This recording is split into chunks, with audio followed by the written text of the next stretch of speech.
ಓಂ ಶ್ರೀ ಗುರುಭ್ಯೋ ನಮಃ. ಫ್ರೆಂಡ್ಸ್, ಎಲ್ಲರಿಗೂ ನಮಸ್ಕಾರ.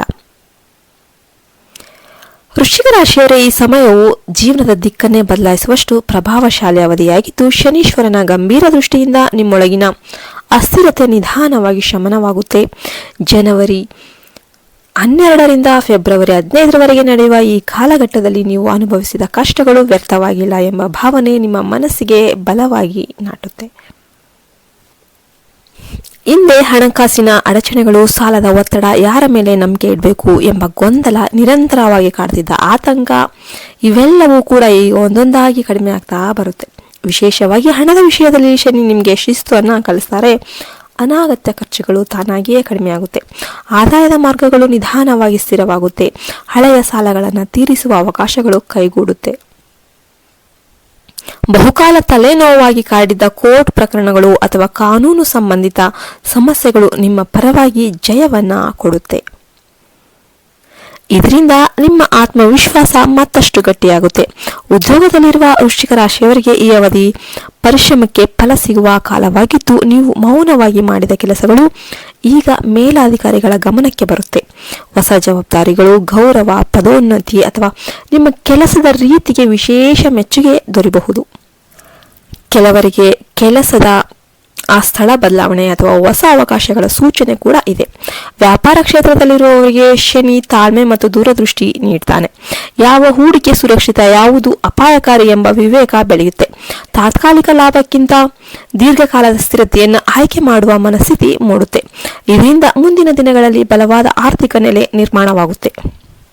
ಸಂಬಂಧಗಳ ವಿಷಯಕ್ಕೆ ಬಂದರೆ ಈ ಅವಧಿ ಭಾವನಾತ್ಮಕವಾಗಿ ಬಹಳ ಸೂಕ್ಷ್ಮವಾಗಿದ್ದು, ಹಳೆಯದಾಗಿ ದೂರವಾದವರು ಮತ್ತೆ ನಿಮ್ಮ ಜೀವನದಲ್ಲಿ ಪ್ರವೇಶ ಮಾಡುವ ಸಾಧ್ಯತೆ ಇದೆ.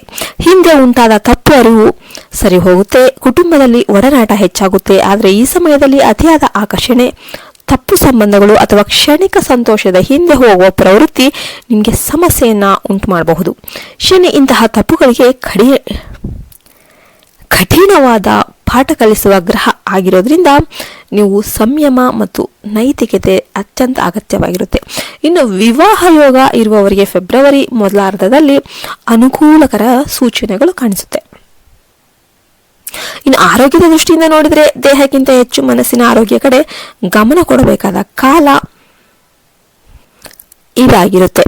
ನರ ಸಂಬಂಧಿತ ಸಮಸ್ಯೆಗಳು, ದೈಹಿಕ ದಣಿವು ಅಥವಾ ನಿದ್ರಾಭಂಗ ಕಾಣಿಸಿಕೊಳ್ಬಾರದು. ನಿಯಮಿತ ಆಹಾರ ಕ್ರಮ, ಸಮಯಕ್ಕೆ ವಿಶ್ರಾಂತಿ ಮತ್ತು ಮನಸ್ಸಿಗೆ ಶಾಂತಿ ನೀಡುವ ಅಭ್ಯಾಸಗಳು ಬಹಳ ಮುಖ್ಯ.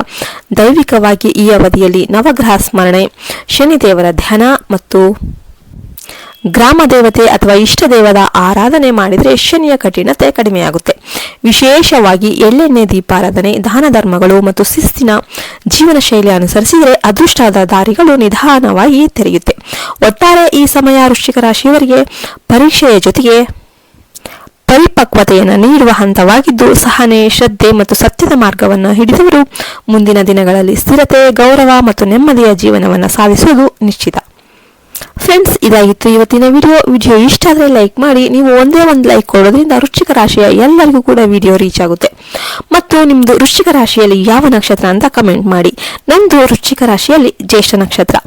ಮತ್ತೆ ಇನ್ನೊಂದು ವಿಡಿಯೋದೊಂದಿಗೆ ಭೇಟಿಯಾಗೋಣ ಅಂತ ಹೇಳ್ತಾ ನಾನು ಈ ವಿಡಿಯೋವನ್ನು ಮುಗಿಸ್ತಾ ಇದ್ದೇನೆ. ಜೈ ಹಿಂದ್, ಜೈ ಭಾರತ್ ಮಾತೆ, ಹರಿ ಓಂ ತತ್ಸತ್. ಸರ್ವೇ ಜನೋ ಸುಖಿನೋ ಭವಂತು.